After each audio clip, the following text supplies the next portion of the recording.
Perimenopause occurs in two phases. We've got early perimenopause and late perimenopause. Early perimenopause, this is sneaky. This girl, you don't even know what's hit you. All of a sudden you're going along like nothing's happening, life as usual, and then you're getting more irritable. You're getting more frustrated. You have a shorter fuse. You're not sleeping quite as well. Temperature's getting a little dysregulated. Maybe your PMS symptoms are stronger than they have been in the past. Maybe your cycles are getting a little weird. They're mostly normal, or maybe they're completely normal, but maybe they're also getting a little heavier, a little bit more frequent. And it's really easy during this phase to just think this is just because of things that are going on in your life. Maybe you're not sleeping quite as well. Maybe that's because of the hormones, or maybe there's other reasons that are obvious that you're not sleeping as well.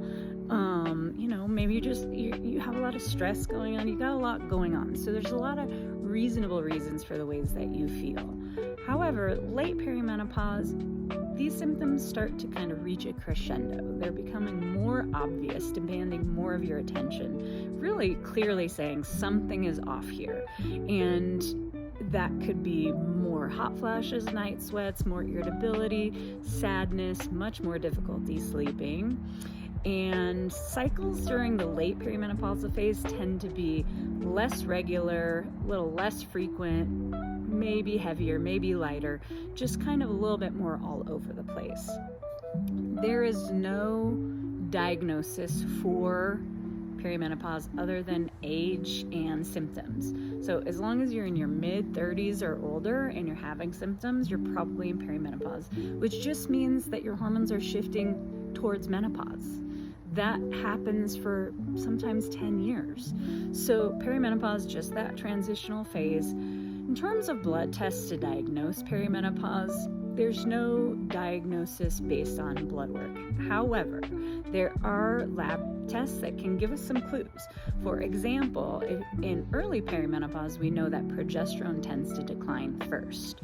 So if we look at FSH, a fertility hormone, anti-Müllerian hormone, which is kind of a marker of egg reserves, in combination with estradiol and progesterone, we see progesterone has declined. You're also having symptoms of low progesterone, and we see that estrogen is normal or high even, and your fertility is relatively normal. Yeah, you're probably in early phase of perimenopause.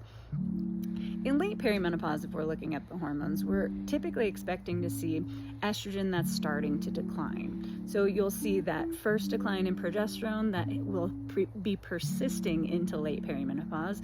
Now we just have estrogen that's declining.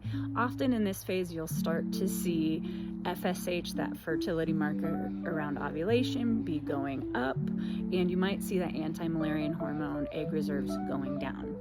This does not tell us when menopause is going to occur. It doesn't mean because you have this pattern, like menopause is going to be tomorrow or the next day. I mean, it could be, but we still just don't know. You only get to know once it's happened. But it can give us some clues that, yeah, we're getting further along in this process, combined with your symptoms. But you don't need the laboratory diagnostic criteria, or, you don't need the laboratory tests to diagnose perimenopause. Just you're in that normal age range and you're having symptoms, congratulations, you're in perimenopause. It's what it is.